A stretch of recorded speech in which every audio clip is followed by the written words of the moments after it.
السلام علیکم ورحمۃ اللہ وبرکاتہ، نحمده ونصلی علی رسولہ الکریم، اما بعد فاعوذ باللہ من الشیطان الرجیم، بسم اللہ الرحمن الرحیم، رب اشرح لی صدری ویسر لی امری واحلل عقدۃ من لسانی یفقہوا قولی۔ آج سے ہم اپنے پروگرام قرآن کے موتی کا آغاز کر رہے ہیں اللہ کے نام سے۔ مومن اپنے ہر کام کا آغاز بسم اللہ سے کرتا ہے، اللہ کے نام سے کرتا ہے، کیونکہ اللہ ہی نے ہمیں پیدا کیا ہے، اللہ ہی ہمیں رزق دے رہا ہے، اللہ ہی کی طرف ہمیں لوٹ کر جانا ہے۔ لہذا ہمیں اس زندگی میں ہر کام کرتے ہوئے اپنے رب کو یاد رکھنا چاہیے۔ قرآن مجید کا آغاز بھی اللہ سبحانہ تعالیٰ نے بسم اللہ سے کیا، اور ہمارے لیے یہی مشروع کیا کہ ہم اپنا ہر قول اور عمل بسم اللہ کے ساتھ شروع کریں۔ پہلی وحی کا آغاز بھی اللہ کے نام کے ساتھ ہوا۔ جبریل امین نے پہلی مرتبہ جب نبی صلی اللہ علیہ وسلم کو قرآن مجید کی پہلی آیت سکھائی تو فرمایا، اقرأ بسم ربک الذی خلق، اپنے رب کے نام سے پڑھ جس نے پیدا کیا۔ تو گویا عبادت ہو یا ہمارے دنیا کے کام ہوں، ان سب میں ہمیں اپنے رب کو یاد رکھنا ہے، اور اس کے بے شمار فائدے بھی ہیں۔ اللہ سبحانہ تعالیٰ کا نام بابرکت ہے، لہذا جب ہم اللہ کے نام سے کوئی کام شروع کرتے ہیں تو ہمارے کاموں میں برکت پیدا ہو جاتی ہے۔ قرآن مجید میں آتا ہے، تبارک اسم ربک ذو الجلال والاکرام، بہت بابرکت ہے تیرے رب کا نام جو بہت عظمت والا، اکرام والا ہے۔ جب ہم عبادت کرتے ہیں تو کہتے ہیں ایاک نعبد و ایاک نستعین، صرف تیری ہی ہم عبادت کرتے ہیں اور تجھی سے ہم مدد چاہتے ہیں، کیونکہ ہم کمزور ہیں، ہم اللہ کی عبادت کا حق ادا نہیں کر سکتے۔ اس لیے کوئی بھی کام جو عبادت کی نوعیت سے تعلق رکھتا ہو، یعنی خاص عبادات سے، ان کے آغاز میں بھی اللہ کا نام لینا چاہیے، کیونکہ اس سے اللہ کی مدد حاصل ہوتی ہے، اور پھر مزید نیک کاموں کی توفیق بھی ہوتی ہے۔ انسان برائی سے بچتا ہے، شیطان کے وار سے محفوظ رہتا ہے، کیونکہ اللہ تعالیٰ کی مدد، توفیق اور سپورٹ انسان کو حاصل ہو جاتی ہے، اور انسان کے اندر کوئی فخر اور غرور نہیں آتا۔ وہ یہی سمجھتا ہے کہ جو بھی نیک کام میں کر رہا ہوں وہ اللہ کی مدد سے، اللہ کی توفیق سے ہی کر رہا ہوں، اس میں میرا اپنا کوئی کمال نہیں۔ وما توفیقی الا باللہ، نہیں مجھے توفیق مگر اللہ کے نام کے ساتھ ہی۔ پھر اسی طرح جب انسان بسم اللہ سے کام کا آغاز کرتا ہے تو انسان کو اخلاص نصیب ہوتا ہے، کیونکہ جب اللہ کا نام لیا تو اللہ کے نام کے ساتھ اللہ ہی کے لیے کام کرنا چاہیے، جو بھی کچھ ہم کریں۔ اور پھر اگر وہ کام صحیح ہے، عبادت کا ہے یا دنیاوی امور سے متعلق ہے، تو پھر ہماری نیت اور ہمارا قبلہ درست ہو جاتا ہے، انسان کو اخلاص نصیب ہو جاتا ہے۔ پھر اسی طرح یہ ہے کہ انسان جب اللہ کے نام کے ساتھ کوئی کام کرتا ہے تو اللہ کی نعمتوں کی یاد دہانی بھی ہوتی ہے۔ مثال کے طور پر اگر آپ پانی پی رہے ہیں تو جب آپ پانی پینے لگتے ہیں تو بسم اللہ کہتے ہیں، اور جب بسم اللہ کہتے ہیں تو آپ کو اللہ کی یاد آ جاتی ہے، اور پھر ساتھ ہی وہ نعمت جو آپ استعمال کر رہے ہیں اس کے بارے میں غور و فکر بھی نصیب ہوتا ہے کہ یہ اللہ نے پانی پلایا ہے، اور پھر انسان کا غور و فکر اسے کہیں سے کہیں لے جاتا ہے، اس کے اندر ایک وسعت پیدا ہوتی ہے، وہ سوچتا ہے کہ یہ پانی میرے گلاس میں کہاں سے پہنچا، کس نے اتارا۔ تو ظاہر ہے کہ پانی کا پیدا کرنے والا بھی اللہ ہے، اور تمام چیزوں کو اللہ سبحانہ تعالیٰ نے پانی سے پیدا کیا۔ ہم تک جو پانی پہنچتا ہے کچھ تو زمینی ذرائع سے اور بیسیکلی بارش کے ذریعے آتا ہے۔ بارش کیسے آتی ہے؟ سمندروں کا پانی بخارات کی شکل میں اوپر اٹھتا ہے، اور پھر بادلوں کی شکل میں جہاں اللہ چاہتا ہے برساتا ہے۔ جب بادل برستے ہیں یا برف پڑتی ہے تو پہاڑوں کی چوٹیوں پر اور مختلف جگہوں پر یا تو پانی جم جاتا ہے یا پھر ندی نالوں کی شکل میں، دریاؤں کی شکل میں بہنے لگتا ہے، اور کچھ پانی رس کر زمین کے اندر چلا جاتا ہے، چشموں کی شکل اختیار کر لیتا ہے، اور پھر مختلف ذرائع سے ہوتے ہوتے وہ ہم تک پہنچتا ہے جسے ہم پیتے ہیں، اور جب پیتے ہیں تو پھر اللہ کا شکر ادا کرتے ہیں اور آخر میں الحمدللہ کہتے ہیں۔ لیکن اگر اتنے اہتمام کے ساتھ جو پانی میرے گلاس میں پہنچا اس کو میں نے اللہ کو یاد کیے بغیر، نعمت دینے والے کا نام لیے بغیر ہی پی لیا، تو اس سے بڑھ کر ناشکری کیا ہو سکتی ہے۔ پھر اسی طرح اگر انسان کھانا کھاتا ہے اور اللہ کا نام لیتا ہے تو وہ ضرور سوچتا ہے کہ کیا جو کچھ میں کھا رہا ہوں یہ اللہ کی مرضی کے مطابق بھی ہے یا نہیں، حلال ہے یا حرام ہے، اور پھر کس طریقے سے میں اس کو کھا رہا ہوں اور کس طریقے سے یہ مجھ تک پہنچا ہے، ان ساری چیزوں پر بھی غور و فکر ہونے لگتا ہے۔ تو گویا بسم اللہ پڑھنا بار بار انسان کو اللہ کی یاد دلاتا ہے، اور اس طرح انسان اللہ کی اطاعت کی طرف مائل ہوتا ہے، اللہ کی دی ہوئی نعمتوں کو اللہ کی رضا میں استعمال کرتا ہے، اور اللہ کو یاد کرتے ہوئے اللہ کا قرب حاصل کر لیتا ہے۔ یعنی جب ہر کام کے شروع میں جب اٹھتے بیٹھتے چلتے پھرتے ہم اللہ کا نام لیتے ہیں تو اس طرح ہمیں اللہ سبحانہ وتعالیٰ کا قرب نصیب ہوتا ہے، اور ہمارے دنیا کے کام بھی عبادت بن جاتے ہیں، کیونکہ وہ اللہ کی مرضی کے مطابق اللہ کی رضا کے لیے ہوتے ہیں، اور اس طرح دنیا میں بھی کاموں کے اندر برکت پیدا ہوتی ہے، سہولت پیدا ہوتی ہے، اللہ کی مدد شامل حال ہوتی ہے، اور آخرت میں بھی یہ عمل فائدہ دیتا ہے، اور انسان کے اندر کوئی تکبر و غرور پیدا نہیں ہوتا۔ وہ سوچتا ہے کہ جو کچھ مجھے ملا ہے یہ اللہ کا فضل ہے۔ پھر ہم دیکھتے ہیں کہ انبیاء کا طریقہ بھی یہی رہا ہے۔ نوح علیہ السلام کے بارے میں آتا ہے کہ جب وہ کشتی پر سوار ہوئے تو انہوں نے دعا پڑھی، اس کا آغاز بھی بسم اللہ سے کیا، بسم اللہ مجریہا و مرساہا۔ اسی طرح سلیمان علیہ السلام نے ملکہ سبا کو جو خط لکھا اس کے آغاز میں بھی بسم اللہ لکھا۔ پھر اسی طرح ہم دیکھتے ہیں کہ نبی صلی اللہ علیہ وسلم متعدد مقامات پر بسم اللہ کی تعلیم دیتے ہیں، جس کے بارے میں آگے ہم متعدد احادیث میں دیکھیں گے کہ کس طرح آپ صلی اللہ علیہ وسلم کی زندگی کا ایک اہم حصہ تھا بسم اللہ پڑھنا، اور جس کام کا آغاز اچھا ہو جائے اس کا انجام بھی اچھا ہوتا ہے۔ قرآن مجید کا آغاز بھی بسم اللہ کے ساتھ ہو رہا ہے، اور بسم اللہ قرآن مجید کی ایک مستقل آیت ہے، یعنی یہ کہ سورۃ الفاتحہ یہ کسی اور سورت میں داخل نہیں ہے، ہر سورت کے شروع میں اسے الگ آیت کے طور پر لکھا گیا ہے، اور اس میں ہم دیکھتے ہیں کہ سورۃ التوبہ جو ہے اس سے پہلے بسم اللہ نہیں ہے، کیونکہ بسم اللہ سے امان حاصل ہوتی ہے، اور سورۃ التوبہ کے شروع میں مشرکین کو امان سے نکالا جا رہا ہے، بری ذمہ کیا جا رہا ہے۔ تو بہرحال آغاز ہوتا ہے قرآن مجید کا بسم اللہ الرحمن الرحیم کے ساتھ، یعنی میں اللہ کی مدد طلب کرتے ہوئے اپنی قرات کو اللہ کے نام سے شروع کرتا ہوں، اور پھر اس میں اللہ سبحانہ وتعالیٰ کے نام اللہ کے علاوہ دو صفات کا ذکر ہے۔ الرحمن، ایسی ذات جس کی رحمت تمام مخلوق پر چھائی ہوئی ہے، اور الرحیم، ایسی ذات جو مومنوں پر آخرت میں بھی رحم فرمائے گی۔ جہاں تک لفظ اللہ کا تعلق ہے تو اس کو اسم الجلالہ بھی کہتے ہیں۔ اللہ کی اصل الالہ ہے، اور لغت عرب میں الہ 4 معنوں پر بولا گیا ہے۔ نمبر 1 المعبود، جس کی عبادت کی جائے۔ نمبر 2 الملجا، جس کی پناہ لی جائے۔ نمبر 3 المفزوع الیہ، گھبراہٹ میں جس سے مدد حاصل کی جائے۔ نمبر 4 المحبوب، وہ محبوب جس کے ساتھ عظیم محبت ہو اور اس کے بارے میں عقلیں حیران ہو جائیں۔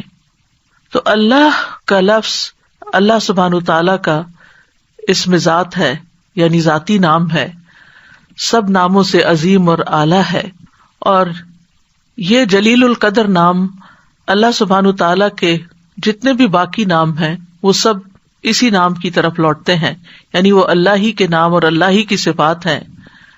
اور اس کو امام غزالی کہتے ہیں کہ یہ اللہ تعالیٰ کے ناموں میں سے سب سے زیادہ عظیم نام ہے، کیونکہ یہ اس ذات الہی پر دلالت کرتا ہے جو تمام صفات الہیہ کو جمع کرنے والی ہے، یہاں تک کہ کوئی بھی صفت اس سے جدا اور علیحدہ نہیں ہو سکتی. یعنی اللہ تعالیٰ کے جتنے بھی باقی اچھے اچھے نام ہیں وہ سب اللہ ہی کے نام ہیں. وَلِلَّهِ الْأَسْمَاءُ الْحُسْنَى، کہ اللہ ہی کے لیے ہیں اچھے اچھے نام. سورۃ الاسراء میں آتا ہے قُلِ ادْعُوا اللَّهَ أَوِ ادْعُوا الرَّحْمَٰنَ أَيَّمَّا تَدْعُوا فَلَهُ الْأَسْمَاءُ الْحُسْنَى، کہہ دیجئے کہ اللہ کو پکارو یا رحمان کو پکارو، تم جس کو بھی پکارو گے سو بہترین نام اسی کے ہیں. اسی طرح سورۃ الحشر میں آتا ہے هُوَ اللَّهُ الْخَالِقُ الْبَارِئُ الْمُصَوِّرُ لَهُ الْأَسْمَاءُ الْحُسْنَى، وہ اللہ ہی ہے جو خاکہ بنانے والا ہے، گھڑنے ڈھالنے والا ہے، صورت بنا دینے والا ہے. سب اچھے اچھے نام اسی کے ہیں. اسی کی تسبیح کر رہی ہے ہر وہ چیز جو آسمانوں اور زمین میں ہے، وہی سب پر غالب کمال حکمت والا ہے. تو اس لیے بہت ضروری ہے کہ جب ہم بسم اللہ مختلف مقامات پر کہتے ہیں تو ہمیں اللہ کی پہچان بھی ہونی چاہیے. اللہ سبحانہ وتعالیٰ کو پہچاننا بھی ضروری ہے، اور اس کی پہچان اس کی نشانیوں کے ساتھ بھی ہوتی ہے جو کائنات میں پھیلی ہوئی ہیں. اس کی پہچان اس کی کتاب کے ذریعے بھی ہوتی ہے، اور اس کی پہچان نبی صلی اللہ علیہ وسلم نے بھی کروائی ہے. لہذا اگر ہم اللہ تعالیٰ کو پہچانیں گے تو ہم صحیح طور پر پورے شعور کے ساتھ بسم اللہ ادا کریں گے. بلحجیم قبیلے کے ایک آدمی سے روایت ہے، وہ کہتے ہیں کہ میں نے پوچھا اللہ کے رسول آپ کن چیزوں کی دعوت دیتے ہیں؟ نبی صلی اللہ علیہ وسلم نے فرمایا میں اس اللہ کی طرف دعوت دیتا ہوں جو یکتا ہے. قال ادعو الی اللہ وحدہ، کون ہے اللہ؟ وہ اللہ کہ جب تم پر کوئی مصیبت آتی ہے اور تم اسے پکارتے ہو تو وہ تمہاری مصیبت دور کر دیتا ہے، اور جب تم کسی بیابان اور جنگل میں راستہ بھول جاؤ اور اس سے دعا کرو تو وہ تمہیں واپس پہنچا دیتا ہے.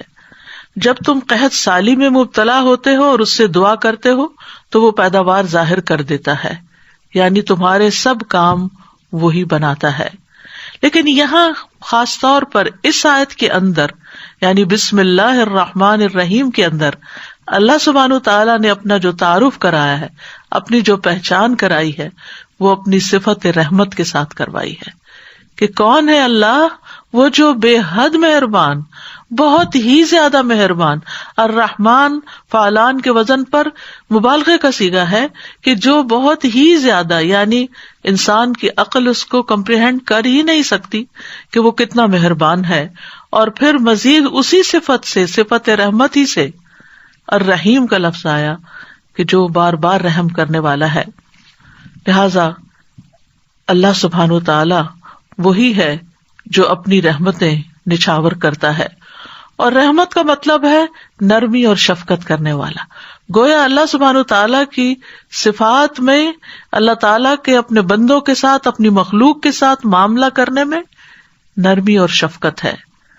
اور رحمان اور رحیم دونوں صفات اللہ ہی کی ہیں، دونوں نام اللہ ہی کے ہیں، لیکن دونوں میں تھوڑا فرق ہے.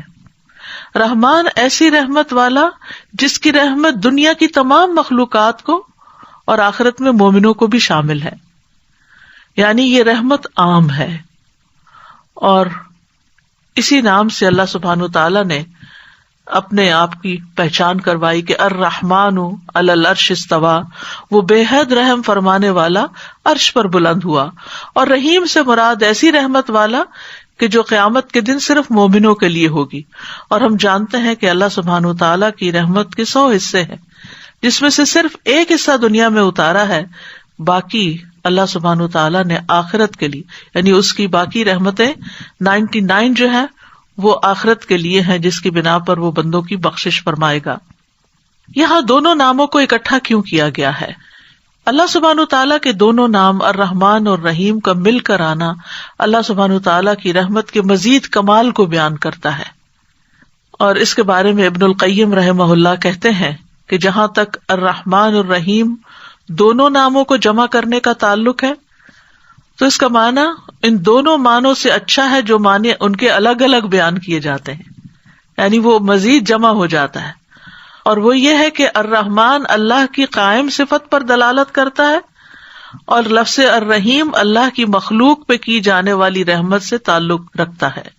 پس پہلا نام جو ہے اللہ کی ذاتی صفت رحمت پہ دلالت کرتا ہے، اور دوسرا نام اللہ کے فعل پر دلالت کرتا ہے کہ اللہ اپنی رحمت کے ساتھ مخلوق پر رحم فرماتا ہے. اور ابن قیم یہ بھی کہتے ہیں کہ ان دونوں صفات کو جمع کرنے کا یہ فائدہ ہے کہ اللہ نے دنیا میں جلد اور آخرت میں بعد میں واقع ہونے والی رحمت کی خبر دی ہے، اور اللہ کی خاص اور عام رحمت کے متعلق خبر دی گئی ہے، اور اللہ کی رحمت اس کے غضب پر غالب ہے. ابو ہریرہ کہتے ہیں کہ رسول اللہ صلی اللہ علیہ وسلم نے فرمایا، جب اللہ مخلوق کو پیدا کر چکا تو اس نے اپنی کتاب لوح محفوظ میں لکھا جو اس کے پاس عرش پر موجود ہے کہ میری رحمت میرے غضب پر غالب ہے، اور اس کی رحمت بہت وسیع ہے. قرآن مجید میں آتا ہے وَرَحْمَتِي وَسِعَتْ كُلَّ شَيْءٍ، میری رحمت نے ہر چیز کو گھیر رکھا ہے. کوئی اس کو مانتا ہے یا نہیں مانتا، اس کی عبادت کرتا ہے یا نہیں کرتا، جتنے بھی ہم دنیا میں لوگ چل پھر رہے ہیں، سخت نافرمانیاں کرتے ہیں، لیکن اس کے باوجود وہ ہمیں جینے کی مہلت دیتا ہے، رزق دیتا ہے، ہمارے کام سنوارتا ہے، ہمیں مشکلات سے بچاتا ہے. تو اللہ کے یہ دونوں نام جو ہیں، انسان کو اگر ان کی پہچان ہو جائے تو ہر غم اور پریشانی اس کی دور ہو جائے، کیونکہ ہر تکلیف میں، ہر مشکل میں اگر انسان یہ یاد کر لے کہ میرا رب بڑا ہی مہربان ہے، بڑی ہی رحمت فرمانے والا ہے، تو انسان کی پریشانی دور ہو جائے کہ وہ ہے کوئی جو میری مشکل آسان کر سکتا ہے، اور وہ اپنی رحمت فرمائے گا اور ضرور کر دے گا. تو ہمیں ہر کام سے پہلے بسم اللہ پڑھنی چاہیے، کیونکہ اللہ سبحانہ تعالیٰ کا نام لینے والا کامیاب ہوتا ہے. جیسے کہ قرآن مجید میں آتا ہے قد افلح من تزکا وذکر اسم ربہ فصلی، بے شک کامیاب ہو گیا جو پاک ہوا اور اس نے اپنے رب کا نام یاد کیا. یعنی رب کا یہ نام لینا کامیابی کی علامت ہے، کامیابی کی ضمانت ہے. اور پھر نماز پڑھی، اور صبح و شام خاص طور پر اللہ کا نام لینا چاہیے. سورۃ الانسان میں آتا ہے وَاذْكُرِ اسْمَ رَبِّكَ بُكْرَةً وَأَصِيلًا، اور اپنے رب کا نام صبح اور پچھلے پہر یاد کیا کرو. تو بہرحال اللہ کا نام لینا برکت کا سبب ہے. ایک شخص نے نبی صلی اللہ علیہ وسلم سے کہا، ہم کھانا تو کھاتے ہیں لیکن ہم سیر نہیں ہوتے، ہمارا پیٹ نہیں بھرتا. آپ نے فرمایا شاید تم الگ الگ کھاتے ہو، اپنے کھانے پہ جمع ہو جایا کرو اور کھانے کے وقت اللہ کا نام لیا کرو، وہ تمہارے لیے اس کھانے میں برکت ڈال دے گا. یعنی یہ مطلب یہ ہے کہ اگر تھوڑا بھی ہوگا تو تمہارا پیٹ بھر جائے گا اور تمہاری بھوک مٹ جائے گی. اسی طرح اللہ کا نام لینے سے انسان کو ہر طرح کی حفاظت بھی ملتی ہے. جابر بن عبداللہ سے مروی ہے کہ رسول اللہ صلی اللہ علیہ وسلم نے فرمایا، جب رات کا آغاز ہو یا جب شام ہو جائے تو اپنے بچوں کو روک لو، گھر سے باہر نہ نکلنے دو، کیونکہ اس وقت شیاطین پھیل جاتے ہیں. پھر جب رات کی ایک گھڑی گزر جائے تو انہیں چھوڑ دو اور دروازے بند کر لو. اس وقت اللہ کا نام لو، کیونکہ شیطان بند دروازے نہیں کھول سکتا. اللہ کا نام لے کر اپنے مشکیزوں کا منہ باندھو، اللہ کا نام لے کر اپنے برتنوں کو ڈھک دو، خواہ کسی چیز کو چوڑائی میں رکھ کر ہی اس کو ڈھکو، اور اپنے چراغ سونے سے پہلے بجھا دیا کرو. تو اس سے کیا پتہ چلتا ہے کہ رات کو آخری کام جو کر رہا ہوتا ہے انسان، چاہے کیسی تھکاوٹ کیوں نہ ہو، یہ کام وہ ہیں جو تقریباً سب لوگ کرتے ہیں. تو ان سب چیزوں پر بھی بسم اللہ پڑھنی چاہیے، اس وقت بھی اللہ کا نام لینا چاہیے.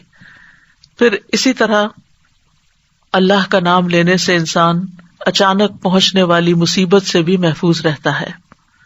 عثمان بن عفان کہتے ہیں، میں نے رسول اللہ صلی اللہ علیہ وسلم سے سنا، آپ فرماتے تھے، جس نے شام کو 3 بار یہ دعا پڑھ لی اسے صبح تک کوئی اچانک مصیبت نہیں آئے گی، کوئی اچانک مصیبت نہیں آئے گی.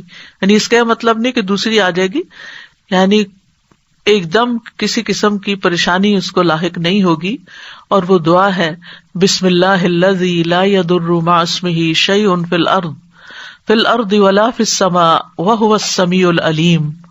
اللہ کے نام سے، وہ ذات کہ اس کے نام سے کوئی چیز زمین میں ہو یا آسمان میں نقصان نہیں دے سکتی، اور وہ خوب سنتا ہے اور خوب جانتا ہے.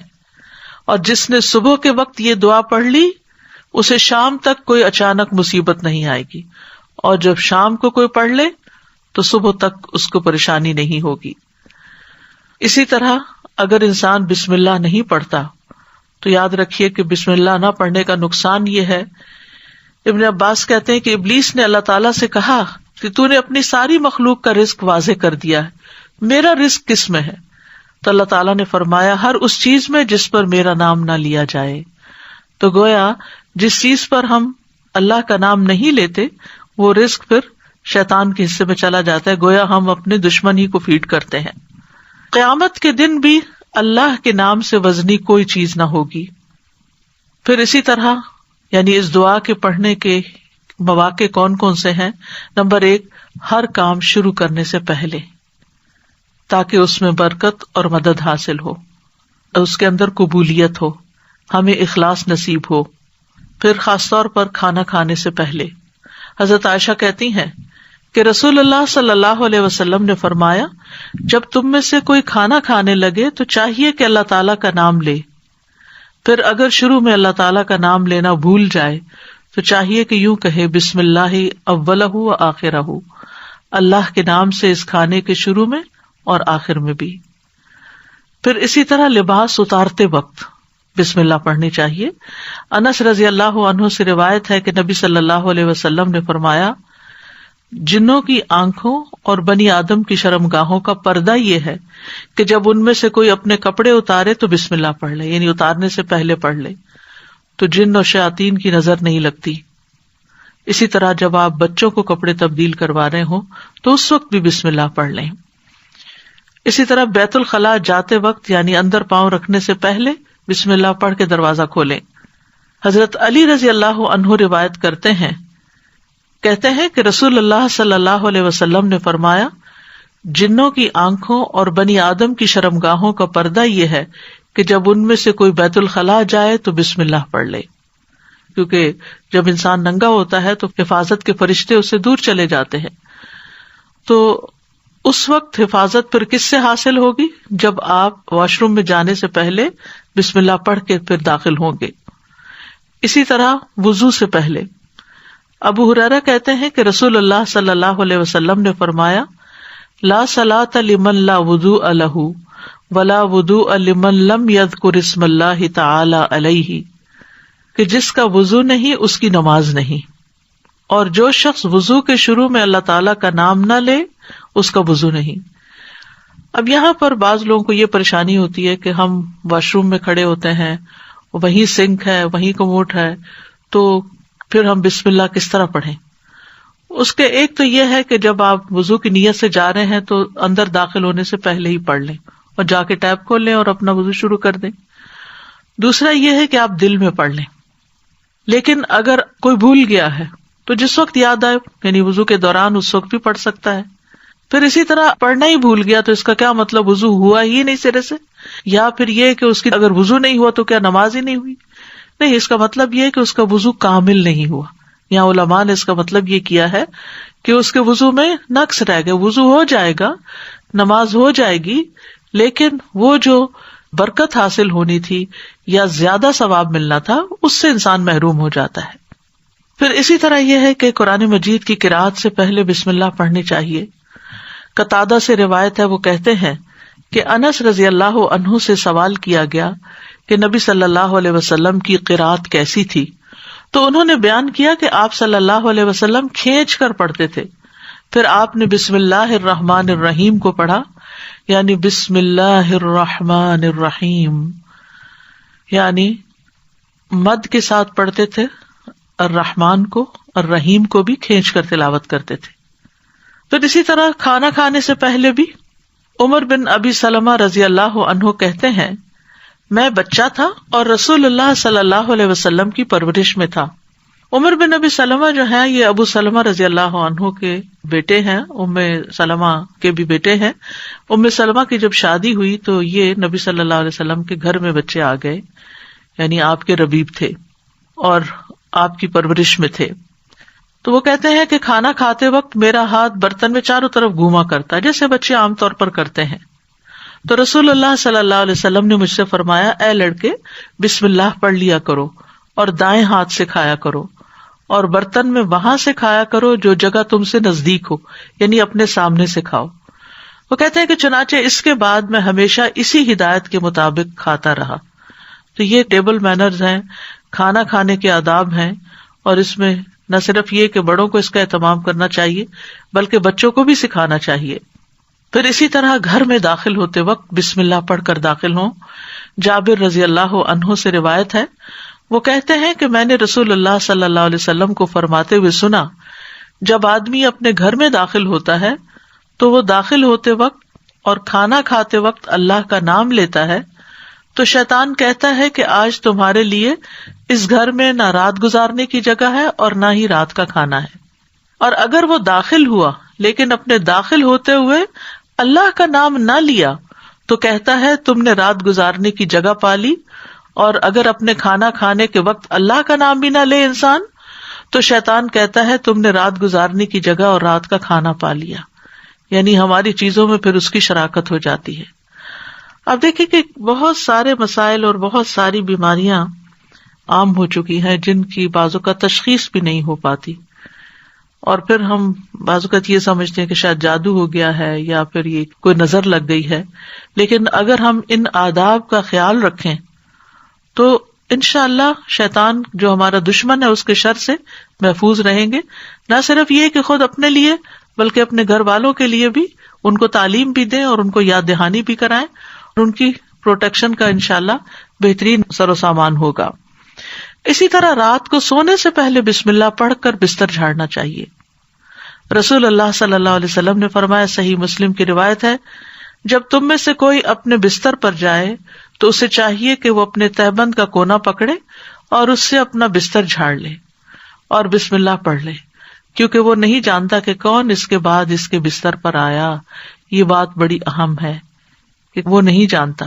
تو اس سے یعنی کہ صرف انسان نہیں بلکہ جن ملکوں کے اندر بچھو، کیڑے مکوڑے عام گھومتے پھرتے ہیں اور خاص طور پر گرمیوں کے موسم میں نکل آتے ہیں، یہ لوگ کھلی چھت میں کھلی فضا میں سوتے ہیں، بازو کے چارپائیاں سارا دن وہیں بچھی رہتی ہیں، تو معلوم نہیں کہ بستر کے اندر یا بیڈ کے اندر کون سی ایسی چیز گھس گئی کہ جس کو جھاڑنے سے وہ نکل جائے گی۔ دوسرا یہ کہ بعض اوقات یہ جو ہمارے سارا دن بنے ہوئے بستر رہتے ہیں تو اس کے بارے میں علماء کہتے ہیں کہ بعض اوقات جنات بھی ان پہ آ کر لیٹ جاتے ہیں، تو کئی لوگوں کو بری بری خوابیں آتی ہیں، رات کو ان کی نیند ڈسٹرب رہتی ہے۔ لیکن اگر آپ یہ مسنون عمل کریں تو ایسی چیزوں میں کمی واقع ہو جاتی ہے۔ تو یہاں پر نبی صلی اللہ علیہ وسلم نے تہبند کا کونا فرمایا، آپ کوئی بھی کپڑا لے سکتے ہیں، کوئی ٹاول لے سکتے ہیں، اپنا دوپٹے کا ہی کونا پکڑ کے ایک اس سے جھاڑ دیں۔ اور یہ بھی کہا جاتا ہے کہ ہم جب ایک رات سوتے ہیں تو وہ ڈیڈ سیل جو ہوتے ہیں وہ بستر پر ہی رہ جاتے ہیں، اور وہ بھی کئی بیماریوں کا باعث بنتے ہیں جب وہ بستر پر ہی لگے رہتے ہیں اور ان کو جھاڑا نہیں جاتا۔ تو بہرحال گرد و غبار ہو یا ڈیڈ سیلز ہوں یا کیڑے مکوڑے ہوں یا کچھ بھی نہ ہو، تب بھی نبی صلی اللہ علیہ وسلم نے جو طریقہ سکھایا ہے اس پر عمل کرنا چاہیے۔ اسی طرح جب آپ صلی اللہ علیہ وسلم اپنے بستر پر تشریف لے جاتے تو فرماتے، اللہم بسمک احیا و اموت، یعنی اس وقت بھی بسم اللہ پڑھتے، اے اللہ تیرے نام کے ساتھ میں زندہ ہوتا ہوں اور تیرے نام کے ساتھ میں مرتا ہوں۔ اسی طرح سوار ہوتے وقت بھی بسم اللہ پڑھنا چاہیے۔ ابو لاس الخزائی رضی اللہ عنہ سے مروی ہے، کہتے ہیں کہ رسول اللہ صلی اللہ علیہ وسلم نے ہمیں حج کے لیے صدقہ کے اونٹوں میں سے ایک کمزور اونٹ پہ سوار کیا، تو ہم نے عرض کیا، یا رسول اللہ، ہمیں لگتا ہے یہ اپنی کمزوری کے سبب ہمارا بوجھ نہیں اٹھا سکے گا۔ تو آپ صلی اللہ علیہ وسلم نے فرمایا، ہر اونٹ کی کوہان پر ایک شیطان ہوتا ہے، جب تم اس پر سوار ہونے لگو تو اللہ کا نام لے کر سوار ہو جیسا کہ تمہیں حکم دیا گیا، پھر اسے اپنے قابو میں کر لو، اللہ اسے سواری کے قابل کر دے گا۔ اور آج کے دور میں بہت سے لوگ اونٹوں پہ سوار ہوتے ہیں، گھوڑوں پہ سوار ہوتے ہیں، اور گاڑیاں تو خیر عام ہیں، تو اس کا یہ مطلب نہیں کہ صرف جب اونٹ پر ہی سوار ہوں تو بسم اللہ پڑھیں. گاڑی پر سوار ہوتے ہوئے، دروازہ کھولتے ہوئے، سیٹ پہ بیٹھتے ہوئے، گاڑی سٹارٹ کرتے ہوئے اگر سوچے کہ بسم اللہ کہنے میں وقت کتنا لگتا ہے، 2 لفظ ہی تو کہنے ہوتے ہیں، لیکن اللہ کی مدد شامل حال ہو جاتی، انسان نقصان سے بچ جاتا ہے، وہ سفر محفوظ ہو جاتا ہے. اسی طرح تکلیف کے وقت بھی بسم اللہ کہنا چاہیے.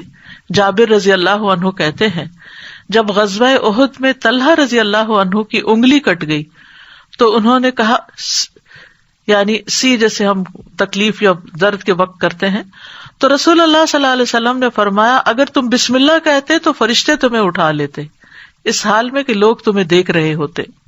اسی طرح اگر کسی جگہ پر درد ہو رہی ہو تو بسم اللہ سے اللہ کا نام لے کر دم کرنا چاہیے. صحیح مسلم میں آتا ہے، عثمان بن ابو العاص ثقفی رضی اللہ عنہ سے روایت ہے کہ انہوں نے رسول اللہ صلی اللہ علیہ وسلم سے درد کی شکایت کی جسے وہ اپنے جسم میں محسوس کیا کرتے تھے جب سے وہ مسلمان ہوئے. تو رسول اللہ صلی اللہ علیہ وسلم نے ان سے فرمایا اپنا ہاتھ اس جگہ رکھو جہاں تم اپنے جسم سے درد محسوس کرتے ہو اور 3 بار بسم اللہ کہو. یہاں اس حدیث سے یہ پتہ چلتا ہے کہ جہاں شدت زیادہ ہو تکلیف وغیرہ کی وہاں بسم اللہ کو ریپیٹ بھی کیا جا سکتا ہے. 3 مرتبہ بسم اللہ کہو اور 7 مرتبہ یہ پڑھو اعوذ باللہ وقدرتہ من شر ما اجد واحاذر. میں اللہ کی ذات اور اس کی قدرت سے ہر اس چیز سے پناہ مانگتا ہوں جسے میں محسوس کرتا ہوں اور جس سے میں خوف کرتا ہوں. تو آپ خود بھی اور بچوں کو بھی یہ دعا سکھا دیں، کہیں چوٹ لگ جائے، کہیں درد ہو رہا ہو، اور بعض اوقات ایسے لا علاج مرض ہوتے ہیں کہ تکلیف ہوتی ہے لیکن ڈائگنوز نہیں ہوتی، تو اللہ کے نام سے انسان مدد حاصل کرتا رہے اللہ کی، تو ایسی تکلیفیں دور ہو جاتی ہیں. اور پورے یقین کے ساتھ یہ کرنا چاہیے، اور وہ تمام چیزیں جو نبی صلی اللہ علیہ وسلم نے سکھائی وہ سنت زندہ بھی کرنی چاہیے، اور یہ یقین رکھتے ہوئے کہ یہ سب کچھ وحی کے ذریعے آپ کو بتایا گیا تھا. یعنی آپ نے اپنی خواہش نفس سے یہ باتیں نہیں سکھائیں یا کوئی تیر تکے سے نہیں بتائیں، بلکہ آپ کو سکھائی گئی تھی. اسی طرح ہم دیکھتے ہیں کہ جب آپ بیمار ہوئے تو جبریل علیہ السلام آپ کی خدمت میں تشریف لائے اور فرمایا اے محمد آپ بیمار ہو گئے ہیں؟ آپ صلی اللہ علیہ وسلم نے فرمایا ہاں. جبریل علیہ السلام نے فرمایا بسم اللہ ارقیک من کل شیء یؤذیک من شر کل نفس او عین او حاسد اللہ یشفیک بسم اللہ ارقیک. اور یوں بھی روایت میں آتا ہے او عین حاسد اللہ یشفیک بسم اللہ ارقیک. میں آپ کو اللہ کے نام سے دم کرتا ہوں، آپ کو تکلیف دینے والی ہر چیز سے، ہر جان یا ہر آنکھ یا حاسد کے شر سے اللہ آپ کو شفا دے. میں آپ کو اللہ کے نام سے دم کرتا ہوں. تو اس میں آپ دیکھیے کہ ہر تکلیف دینے والی چیز سے، بعض اوقات انسان کھانا ہی ایسا کھا لیتا ہے کہ جس سے بیمار پڑ جاتا ہے، یا کوئی ایسا خواب دیکھ لیتا ہے کہ جس کو پریشان کرتا ہے، اسٹریس میں ڈال دیتا ہے اور اس سے انسان بیمار ہو جاتا ہے. یا اسی طرح بعض لوگوں کی نظر لگ جاتی ہے، بعض لوگوں کا حسد ہوتا ہے. تو ان سب بیماریوں کو جو ہم جانتے ہیں اور جن کی روٹ کاز ہمیں معلوم ہی نہیں، ان سب کے لیے بھی بہترین دم ہے جو جبریل علیہ السلام نے خود نبی صلی اللہ علیہ وسلم پر کیا. تو اس لیے ان چھوٹی چھوٹی دعاؤں کو ہمیں یاد کر لینا چاہیے. اگر یاد کرنے میں مشکل ہوتی ہے، بعض لوگوں کا حافظہ کمزور ہوتا ہے، تو پھر یہ رقیہ آپ لکھ کے بھی اپنے پاس رکھ سکتے ہیں اور اپنے گھر والوں کو، اپنے پیاروں کو خود دم کر سکتے ہیں. اسی طرح آپ دیکھیے کہ ہم بستری کے وقت بھی بسم اللہ کا حکم ہے. یعنی اس سے یہ پتہ چلتا ہے کہ چاہے آپ نماز پڑھ رہے ہیں یا قرآن پڑھ رہے ہیں یا پھر عین دنیا کے کوئی کام کر رہے ہیں، تو آپ بسم اللہ سے ان کا آغاز کریں. ابن عباس کہتے ہیں، اور وہ اس حدیث کو نبی صلی اللہ علیہ وسلم تک پہنچاتے ہیں کہ آپ نے فرمایا جب تم میں سے کوئی اپنی بیوی کے پاس آئے تو کہے بسم اللہ اللہم جنبنا الشیطان وجنب الشیطان ما رزقتنا. اللہ کے نام کے ساتھ اے اللہ ہمیں شیطان سے بچا اور شیطان کو اس چیز سے دور رکھ جو اس کے نتیجے میں تو ہمیں عطا فرمائے. یہ دعا پڑھنے کے بعد میاں بیوی کو جو اولاد ملے گی اسے شیطان نقصان نہیں پہنچا سکتا. یعنی اتنا فائدہ ہے اس دعا کا. یعنی عین اس وقت بھی اللہ کے نام کو، اللہ کی یاد کو نہیں بھولنا چاہیے. پھر اسی طرح جانور ذبح کرتے وقت قرآن مجید میں آتا ہے وَالْبُدْنَ جَعَلْنَاهَا لَكُم مِّن شَعَائِرِ اللَّهِ لَكُم فِيهَا خَيْرٌ فَاذْكُرُوا اسْمَ اللَّهِ عَلَيْهَا صَوَافَّ، اور قربانی کے بڑے جانور ہم نے انہیں تمہارے لیے اللہ کی نشانیوں سے بنایا، یعنی اللہ کی نشانیاں ہیں، تمہارے لیے ان میں بڑی خیر ہے، سو ان پر اللہ کا نام لو، اس حال میں کہ گھٹنا بندھے کھڑے ہوں، یعنی اونٹوں پر۔ اس کا مطلب نہیں کہ صرف اونٹوں پر، بلکہ آپ صلی اللہ علیہ وسلم نے ایک مرتبہ سینگوں والے مینڈوں کی قربانی دی تو آپ اپنے ہاتھ سے انہیں ذبح کر رہے تھے، اور حضرت انس کہتے ہیں کہ میں نے دیکھا آپ نے ان کے رخسار پر قدم رکھا ہوا تھا، آپ نے بسم اللہ پڑھی اور تکبیر کہی، بسم اللہ اللہ اکبر۔ اسی طرح خط کے آغاز میں میت کو دفناتے وقت ابن عمر رضی اللہ عنہ سے مروی ہے کہ نبی صلی اللہ علیہ وسلم جب میت کو قبر میں اتارتے تو فرماتے بسم اللہ وعلی سنت رسول اللہ، اللہ کے نام سے اور رسول اللہ صلی اللہ علیہ وسلم کے طریقے پر۔ تو گویا آغاز بھی اللہ کے نام سے اور زندگی کا آخری مرحلہ بھی اللہ کے نام سے۔ تو کرنے کے کام یہ ہیں کہ ہر کام شروع کرنے سے پہلے اللہ کا نام لیں، تاکہ آغاز اچھا ہو تو انجام بھی اچھا ہو۔ شروع میں لینا بھول جائیں تو جب یاد آئے تو بسم اللہ پڑھ لیں۔ مثلاً بعض اوقات ہم بہت مصروف ہوتے ہیں یا بہت شدید بھوک لگی ہوتی ہے تو ایک دم ہم کھانے پہ جیسے ٹوٹ پڑتے ہیں اور بسم اللہ نہیں پڑھتے، حالانکہ جب کھانا لگ جاتا ہے تو گھر کا بڑا جو ہے وہ کہتا ہے بسم اللہ، یعنی شروع کیجیے۔ تو یہ جو لفظ بسم اللہ ہے، بسم اللہ الرحمن الرحیم، اس میں صرف یعنی کہ یہ جار مجرور ہے، اور اس میں یا تو فعل محذوف ہے یا پھر اسم محذوف ہے۔ محذوف کا مطلب ہے کہ وہ حذف کیا گیا ہے، موجود نہیں۔ کیوں؟ اس لیے کہ وہ انڈرسٹوڈ ہے کہ جب ہم کوئی کام کریں گے تو ہماری نیت میں وہ چیز ہوگی کہ اللہ کے نام سے میں پانی پیتا ہوں، اللہ کے نام سے میں کھانا کھاتا ہوں، اللہ کے نام سے میں سونے لگا ہوں، اللہ کے نام سے میں گھر سے نکلنے لگا ہوں۔ تو ہمیں اپنی ساری زندگی کا جائزہ لینا ہے کہ ہم کہاں کہاں بسم اللہ پڑھتے ہیں۔ آپ دیکھیے کہ اسلامک کلچر میں تو ہر موقع پر، یعنی جب کوئی کام نہیں کہا جاتا، آپ کے بھی دل میں ہوتا ہے، دوسرے کے بھی، تو آپ صرف بسم اللہ کہہ کے اس کو سمجھا دیتے۔ مثلا آپ کے گھر کی بیل بجتی، آپ دروازہ کھولتے ہیں، آپ کا کوئی دوست کھڑا ہوتا ہے تو آپ کہتے ہیں بسم اللہ۔ آپ یہ نہیں کہتے اندر داخل ہو جاؤ، یہ نہیں بولتے، آپ کہتے بسم اللہ۔ آپ اس کو بٹھاتے ہیں، وہ آپ کے لیے کوئی گفٹ لایا ہوتا ہے تو آپ کو کہتے بسم اللہ، یہ آپ کے لیے ہے، یعنی پورا جملہ بھی نہیں بولتے، صرف بسم اللہ۔ پھر اسے آپ اس کو کھانے پہ بٹھاتے ہیں، کھانا پیش کرتے ہیں تو کہتے ہیں بسم اللہ۔ ہاتھ دھلانے کے لیے جاتے ہیں تو کہتے ہیں بسم اللہ۔ یعنی بسم اللہ ایسے لفظ ہیں کہ جو ہماری ساری ما فی الضمیر کو بیان کر دیتے ہیں، اور کہنے والا بھی جانتا ہے کہ وہ اللہ کا نام کیوں لے رہا ہے، اور سننے والا بھی سن رہا ہوتا ہے کہ اللہ کا نام کیوں لیا جا رہا ہے یہاں۔ تو اس لیے ہر کام شروع کرنے سے پہلے اس میں ایکشن جو ہے وہ ہڈن ہے، وہ دل میں ہے آپ کے، لیکن بس اللہ کا نام لینا برکت کا باعث ہوگا۔ تو اللہ کے نام کی برکتیں حاصل کریں، حسرتوں سے بچیں۔ یعنی آپ بیٹھنے لگے ہیں کہیں تو بسم اللہ پڑھ کے بیٹھ جائیں، وہاں سے اٹھنے لگے ہیں تو بسم اللہ پڑھ لیں، اپنی یہ عادت بنا لیں۔ اور بچوں کے سامنے ذرا اونچی آواز سے بسم اللہ کہیں تاکہ وہ سنیں اور بار بار سنتے رہیں۔ مجھے یاد ہے بچپن میں جب کوئی بچہ گر جاتا تھا تو ہماری پھوپھی ہمارے ساتھ رہتی تھی، تو اس وقت بھی بسم اللہ پڑھتی، پھر اٹھاتے ہوئے، پھر اس چوٹ کو سہلاتے ہوئے، یعنی ہر دوسرے کام میں بسم اللہ بسم اللہ۔ بچوں کو دودھ پلاتے ہوئے، بچوں کو اٹھاتے ہوئے، ان کو چینج کرتے ہوئے، تو یعنی بسم اللہ ہماری گھٹی میں پڑ جانی چاہیے کہ ہم کوئی کام اللہ کی یاد کے بغیر نہ کریں۔ جس سے انسان کو محبت ہوتی ہے وہ اس کے دل میں رہتا ہے اور اس کو ہمیشہ وہ یاد کرتا رہتا ہے۔ تو جو لوگ اللہ سے محبت کرتے ہیں، اور اللہ کا لفظ کا تو معنی ہی کیا ہے، ایک معنی یعنی مألوہ، یعنی جس سے شدید محبت کی جاتی ہے، جیسے اردو میں لفظ والہانہ کہتے ہیں آپ، والہانہ جس سے محبت کی جاتی ہے۔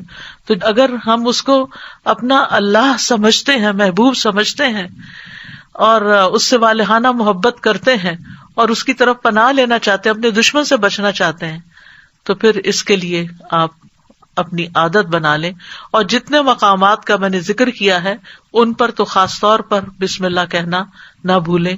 انشاءاللہ آپ دیکھیں گے کہ اس کی برکت سے، کہتے ہیں نا بسم اللہ کی برکت، تو بسم اللہ کی برکت سے آپ کی زندگی کے بہت سے کام آسان ہوں گے، بہت سی پریشانیوں سے نجات ملے گی.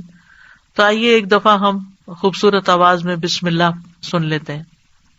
بسم اللہ الرحمن الرحیم.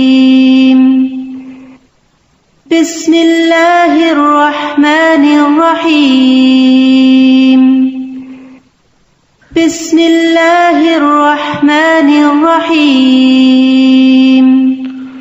اس کے ساتھ ہی میں آپ سے اجازت لیتی ہوں. کل انشاءاللہ اسی وقت دوسرے پارے سے ایک آیت کا انتخاب کر کے آپ کے ساتھ بات چیت ہوگی. یہ رمضان کے سلسلے کی ایک کڑی ہے، اور اس وجہ سے ہر پارے سے صرف ایک آیت کو سلیکٹ کیا گیا ہے تاکہ ہم ایک آیت کو سمجھ بھی جائیں اور اس کو اپنی زندگی میں لے آئیں، تاکہ ہمارا علم ہم پر بوجھ نہ ہو، ہمارے لیے عمل کرنا آسان ہو. یعنی کبھی یہ روایت رہی کہ ایک دن میں ایک سپارہ پورا پڑھ لیا جائے، کبھی تیز بارش ہوتی ہے، اور کبھی ایک دن میں بس ایک آیت ہی سمجھ لی جائے. تو اصل مقصد کیا ہے؟ تدبر اور عمل، کہ ہم غور و فکر بھی کریں اور اس کے ساتھ ساتھ عمل بھی کریں. وآخر دعوانا ان الحمد للہ رب العالمین. سبحانک اللہم وبحمدک، اشہد ان لا الہ الا انت، استغفرک واتوب الیک. السلام علیکم ورحمۃ اللہ وبرکاتہ.